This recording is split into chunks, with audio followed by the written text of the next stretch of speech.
I'm Kenneth Brummel. I am the Associate Curator of Modern Art at the Art Gallery of Ontario.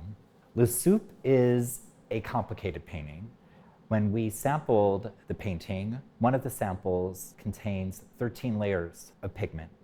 What we know is that this is a picture Picasso initially scraped before painting what we see on the visible surface. Picasso rarely scraped his previous paintings. Normally he would paint over a pre-existing composition, but in this case, we do have a partial scraping. I'm Sandra Webster Cook, Conservator Emerita at the Art Gallery of Ontario. In discussions with our curator, we decided to develop a research project around our painting to develop a better understanding of the underlying layers. We approached John Delaney, the senior imaging scientist at National Gallery, Washington, and the findings were really remarkable. So in the composition, you have this woman holding this bowl, and then you have the small child. When you move into the infrared, you start to see some other forms showing up. This line here, and maybe a painted line across here, establishing maybe some sort of table. There is this other shadowed view or dark pigments that are showing up that relate to the woman. And there's also some changes related to the hands and the bowl that begin to show up. You can essentially see a vessel here, and it was the vessel, when we first started imaging this painting, that got Kenneth and Sandra the most excited. The other revelation that is more complex and was difficult for us to interpret initially was a rectangular area in the lower left corner that was defined by the elemental map for cadmium and mercury. We actually took a couple of samples at the edge of damages, one by the vessel and the other behind the little girl's foot.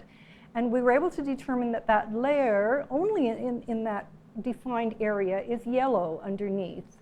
So the question was raised, is it a table and could it be a hidden still life? What we uncovered is a woman who stands with her back to us in the center of the composition. Interestingly, there is a layer underneath this woman who stands with her back to us. Using X-ray fluorescence scanning, we were able to discover a tabletop that recedes into the background of the painting.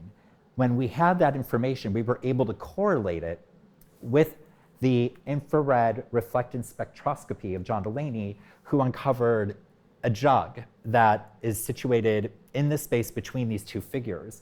So what we have then is a painting in which Picasso initially painted a tabletop still life. We have a table, we have a jug. He then rejected that composition, partially scraped some of it down, and painted a woman who stands with her back to us. We knew that there were interesting things happening underneath. We wanted to understand more about the chemistry, more about the elements involved, what particular paints. We engaged Northwestern University scientist Emmeline Pouillet came and carried out X-ray fluorescence scanning.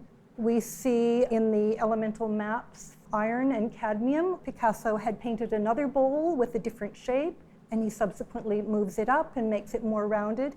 He also changes the shape of the woman's hands. Her fingers are first painted quite straight and then with contour to support the bowl. This is a painting that took more information from both Kenneth and Sandra, as well as the complementary elemental mapping, the XRF that was done, to try to tease out what's going on here.